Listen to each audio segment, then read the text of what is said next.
నయన తేజమేన కారమై మనోనిశ్చయం మకారమై శ్వాసచలనమే శికారమై వాంఛితార్థమేవ కారమై యోచన సకలము యకారమై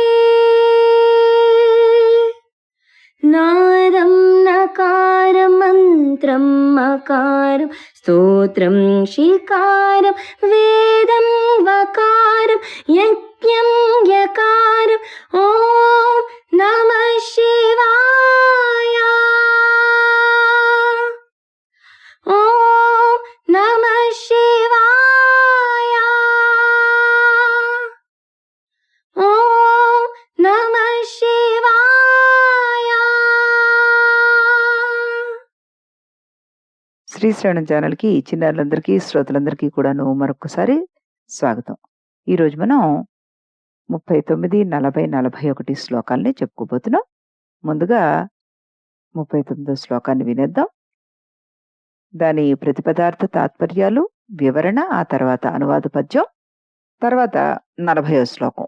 మళ్ళీ 40వ శ్లోకానికి కూడా ఇదే క్రమాన్ని అనుసరించి మనం చెప్పుకుందాం. ముందుగా 39వ శ్లోకం.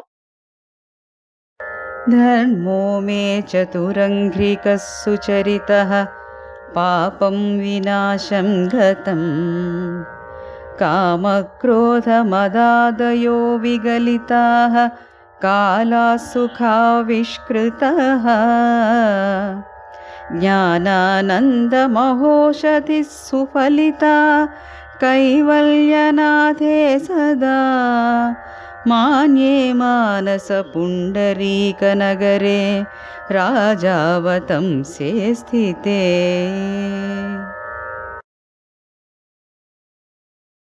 అనురాధ చాలా చక్కగా పాడి వినిపించారు.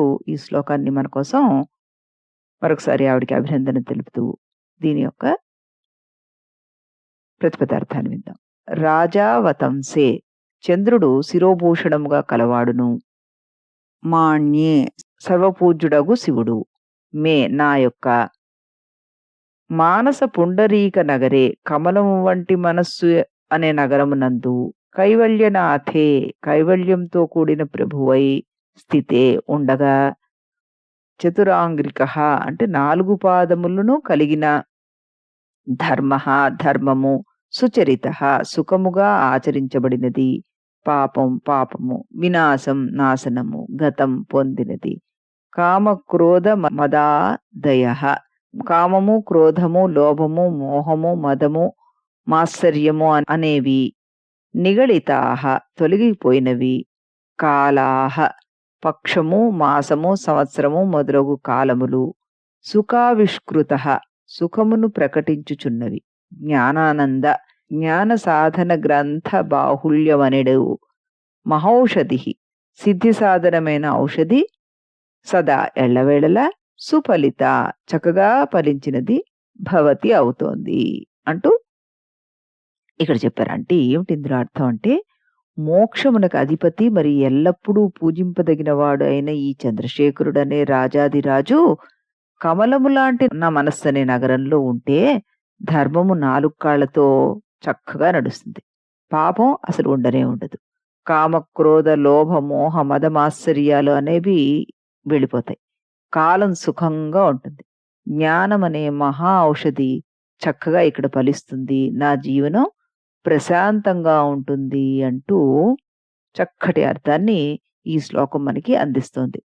మరి దీనికి సంబంధించిన వివరణ గనక మనం చూస్తే, హృదయంలో భగవంతుడైన శివుడు ఉన్నప్పుడు మాత్రమే ఆ భక్తుని జీవితం ఆనందభరితం అవుతుంది. రామరాజ్యంలాగా వర్ధిల్లుతుందిట. ఇదే విషయం భగవద్గీత చివరి శ్లోకంలో కూడా మనకి చెప్పబడింది. యోగేశ్వరుడైన కృష్ణుడు ధనుర్ధారి అయిన అర్జునుడు కలిసి ఎక్కడ ఉంటారో అక్కడ తప్పకుండా విజయము, విభూతి, వైభవము, ధర్మము, నీతి ఉంటాయి అంటూ యత్ర యోగేశ్వర కృష్ణో యత్ర పార్థో ధనుర్ధరః తత్ర శ్రీర్విజయోర్భూతిర్ ధ్రువా నీతిర్మతిర్మమ అన్నారు. ద్వాపర యుగంలోని కృష్ణుడు ధనుర్ధారి అయిన అర్జునుడు కలిసి ఉన్న రూపమే అంతకు పూర్వం పినాకపాణి అయిన శివునిగా ఊహించుకుంటే ఎక్కడ శివుడు ఉంటాడో అక్కడల్లా సుఖశాంతులు, విజయానందాలు, నీతి, ధర్మము వర్ధిల్లుతూ ఉంటాయంటూ చక్కగా చెప్పుకోవచ్చు. ఎందుకంటే హృదయంలో యోగమూర్తి అయిన శివుడి వల్ల అంతఃశత్రువులైన కామక్రోధ లోభ మద మోహం ఆశ్చర్యాలు నిర్మూలింపబడి శాశ్వత ఆనందం మనకి చేకూరుతుంది. చాలా చక్కటి అర్థం. మళ్ళీ మనం ఇప్పుడు దీని అనువాద పద్యాన్ని కూడా వినేద్దాం. ఆ తర్వాత మనం 40వ శ్లోకాన్ని కూడాను విందాం.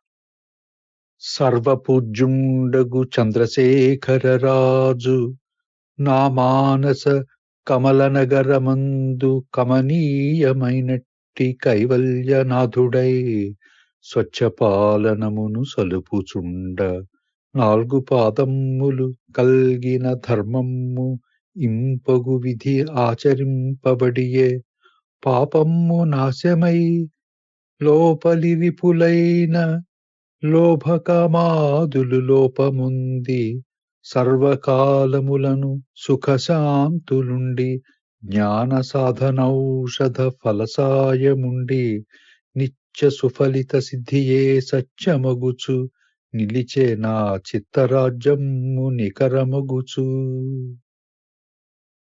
డాక్టర్ గారు చాలా చక్కగా పాడి వినిపించారు మనకి ఈ పద్యాన్ని కూడాను. ఇప్పుడు మనం 40వ శ్లోకాన్ని విందాం. ధీయంత్రేణ వచో ఘటేన కవితాకుల్యోపకుల్యాక్రమైః ఆనీతైశ్చ సదాశివస్య చరితాంభోరాశి దివ్యామృతైః హృత్కేదారయుతాశ్చ భక్తికలమా సాఫల్యమాతన్వతే దుర్భిక్షాన్ మమ సేవకస్య భగవన్ విశ్వేశ భీతిః కుతః. అనురాధ చాలా చక్కగా పాడి వినిపించారు మనకి ఈ శ్లోకాన్ని. ఇప్పుడు మనం దీని ప్రతిపదార్థాన్ని వినేద్దాం. హే భగవాన్, షడ్గుణైశ్వర్య సంపన్నుడవైన హే విశ్వేశ, సకల భువనాధిపతి, ధీయంత్రేణ బుద్ధి అను మోటతో, వచోఘటేన వాక్కు అనే బొక్కెన చేతిలో అంటే బాల్చీని చేతిలో పట్టుకుని, కవితా కుల్యోపకుల్యాక్రమై కవిత అనడి కాలువలు పిల్ల కాలువలు మొదలగు వానిగుండా ఆనీతై హృదయము అనే పొలములోకి తేబడిన సదాశివుని శివుని యొక్క చరితాంభోరాశి చరిత్రలు అనడి జలది యొక్క దివ్యామృతై మంచినీళ్ల చేతను హృత్కేదారయుతాహ అంటే హృదయం అనే పొలాన్ని పట్టి ఉన్న భక్తి కలమాహ భక్తి అను వరి పైరులు సాఫల్యం పంటను అతన్వతే విస్తరించుచున్నాయి. సేవకస్య సేవకుడనగు మమ నాకు దుర్భిక్షాత్ కరువు వలన భీతి భయము కుతః ఎక్కడిది. ఓ భగవంతుడా, ఓ విశ్వేశ్వర, బుద్ధి అనే యంత్రంను ఉపయోగించి నా వాక్కు అనే ఘటంతో చెరువు నుండి తెచ్చిన నీ చరిత్ర అనే శుద్ధమైన దివ్యజలాన్ని నా హృదయంలోని పంటపై చల్లితే ఆ పైరులు ఎంతో ఏపుగా పెరుగుతున్నాయి అయ్యా. అటువంటప్పుడు నాకు దుర్భిక్షము అనే దాని గురించి అసలు చింత ఎందుకు అంటున్నారు ఇక్కడ చాలా చక్కగా శంకర భగవత్పాదులు వారు. మరి వివరణ కూడాను మనం వినేద్దామే. దక్కవలసినవి పొందవలసినవి పొందనప్పుడు ఇంకా ఏవో దక్కవేమో పొందాలేమో అనే ఏవో దక్కేవేమో ఇంకా అవి దక్కేవేమో పొందలేమేమో అన్న భయం పట్టుకుంటుంది. ఆ భయం కరువు లాంటిది. కరువు వలన భయం కలగకుండా ఉండాలి అంటే పుష్కలమైన తిండి గింజలకు సంబంధించిన పంట పండాలి. అలాగే పొందలేమేమో అనే భయం పోవాలంటే భగవంతుని అనుగ్రహం హృదయం నిండా పండాలన్నమాట. భగవంతుని గురించి తెలుసుకున్న కొలది ఆయన అనుగ్రహానికి దగ్గరవుతాం. అంటే భగవత్ చరిత్రలు సమగ్రంగా తెలుసుకొని ఆనందించాలి. హృదయం నిండా ఆనందం పండడానికి అన్నీ ఏర్పాటయ్యే ఉన్నాయని శంకరులు వారు చెప్తున్నారు. బుద్ధి ఏతంలాగా పనిచేస్తే వాక్కులు ఏతపు కుండల్లాగా పనిచేస్తున్నాయట. ఈ వాక్కులనే కుండలతోటి కవిత్వమనే పిల్లకాలువల మార్గం ద్వారా శివుని చరిత్రలనే మహానీరది నుండి బయలుదేరి నీరు హృదయం అనే వరిమడిని తడిపి సస్యశ్యామలం చేసి భక్తి అనే రాజనాల జాతి వరిధాన్యాన్ని పండిస్తుంది అంటున్నారు. ఇంకా నా హృదయం నిండా ఆనందమనే ఆహారపు పంట ఉంటే నా మనుగడకు కరువు అనే భయం ఎక్కడుంటుంది అని చక్కటి అర్థం చెప్పారు ఈ శ్లోకంలో శంకరుల వారు. ఇప్పుడు దీనికి సంబంధించిన అనువాద పద్యాన్ని కూడాను మనం విందాం.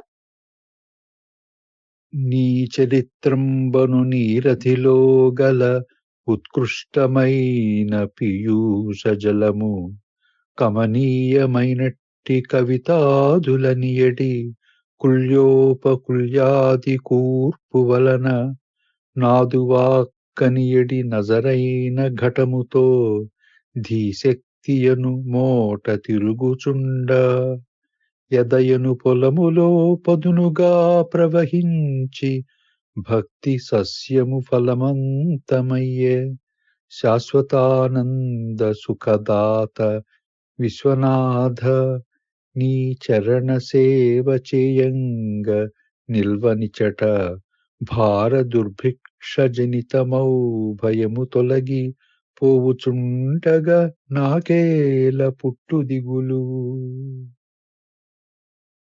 డాక్టర్ గారు చాలా చక్కగా పాడి మనకి ఈ పద్యాన్ని కూడా వినిపించారు. మరోసారి ఆయనకి అభినందనలు తెలుపుతూ 41వ శ్లోకం సంస్కృత శ్లోకాన్ని కూడా మనం వినేద్దాం.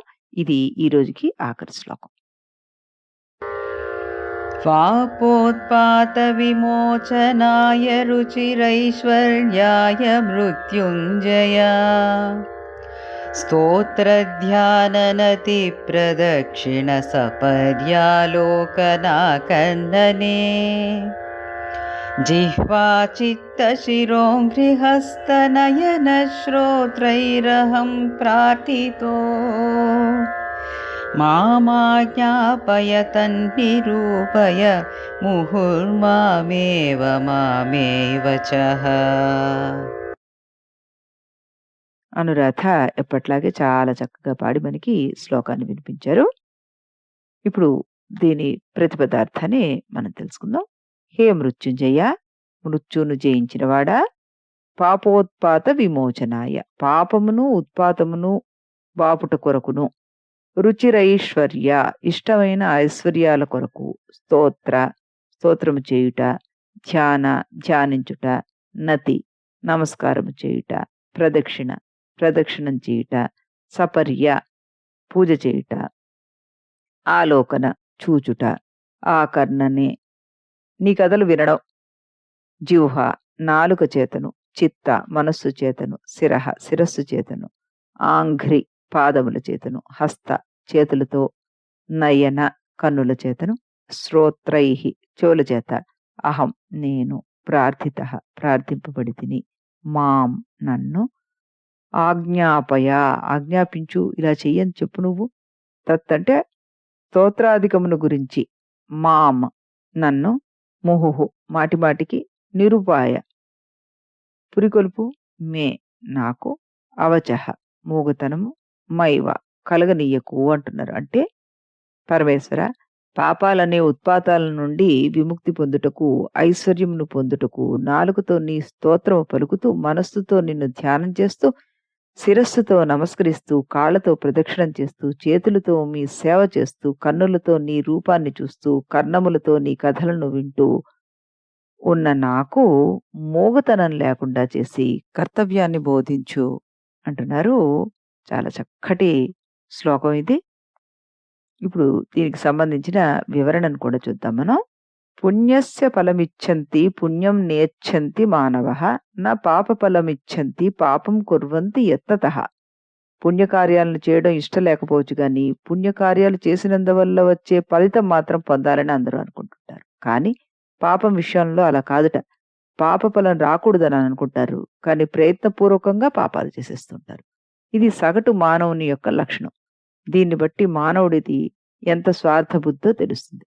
పాపకార్యం చేస్తే పాపం వస్తుంది, పుణ్యకార్యం చేస్తే పుణ్యం వస్తుంది అనుకోవడం కూడా అంత సమంజసం కాదంటున్నారు. ఒకడు చండీయాగం చేశాడు, అది పుణ్యకార్యమే, కానీ తన ఉన్నత పదవికి అడ్డు వచ్చే అభ్యర్థి చనిపోవడానికి సంకల్పించి చేస్తే అప్పుడది పాపం అవుతుంది. కాబట్టి పుణ్యకార్యం చేసినా ఉద్దేశ్యం చెడ్డది కాబట్టి శిక్ష తప్పదు. అలాగే తలారివాడు ఉరిశిక్ష వేసినా వాడి తలను వజ్రసల వధించాడు. పైకి ఇది పాపకార్యం లాగా కనిపిస్తుంది. కానీ అలా చెయ్యాలని అతనికేం సంకల్పం అయితే లేదు. అలా చెయ్యమని ప్రభుత్వం అతనికి డ్యూటీని వేసిందంతే. దాని ప్రకారం మాత్రమే అతను వధించాడు. అందువల్ల అది డ్యూటీ నిర్వర్తించినట్లుగా అవుతుందే గానీ పాపం చేసినట్లుగా అవ్వదనమాట. అందుకని పైకి ఇలా చెయ్యడం పాపం అనిపించినా అది శిక్ష ఉండదు. పాప పుణ్య కార్యాలు అందుకు వేసే శిక్షలు ఇలా నిర్ణయించబడతాయంటూ ఇందులో చెప్పబడింది మనకి. పాపం చేయడం వల్ల వచ్చే ఉత్పాతాలు 2 రకాలుగా ఉంటాయి. ఒకటి ధర్మశాస్త్ర విరుద్ధమైన కార్యాలు చేయడం వల్ల వచ్చేవైతే, 2 ధర్మశాస్త్రం విధించిన కార్యాలు చేయకపోవడం వల్ల వచ్చేవి. దీన్ని బట్టి పాపం చేయడం వల్ల మాత్రమే పాపం రాదు. ధర్మాన్ని చేయకపోయినా పాపం వస్తుంది. పాపపుణ్యాల విషయంలో అవగాహన చాలా అవసరం. పాపం చేయడం వల్ల ఉత్పాతాలు, ఉపద్రవాలు వస్తాయి. అంటే తనకు సంబంధించిన మూగతనం, చెవిటితనం, కుంటితనం, గ్రుడ్డితనం, పక్షవాతం మొదలైనవన్నీ వస్తాయి. పూర్వం చేసిన పాపాలకు ప్రస్తుత జన్మలో ఇలాంటివి వస్తుంటాయి మనకి. ప్రస్తుత జన్మలో అయినా పాపాలు చేయకుండా ఉంటేనే వచ్చే జన్మలో ఇవి రాకుండా ఉంటాయి. మన దేహానికి ఉన్న ఉపకరణాల ద్వారా మంచి పనులు మనం చెయ్యాలి. భగవదానుగ్రహం పొందాలి.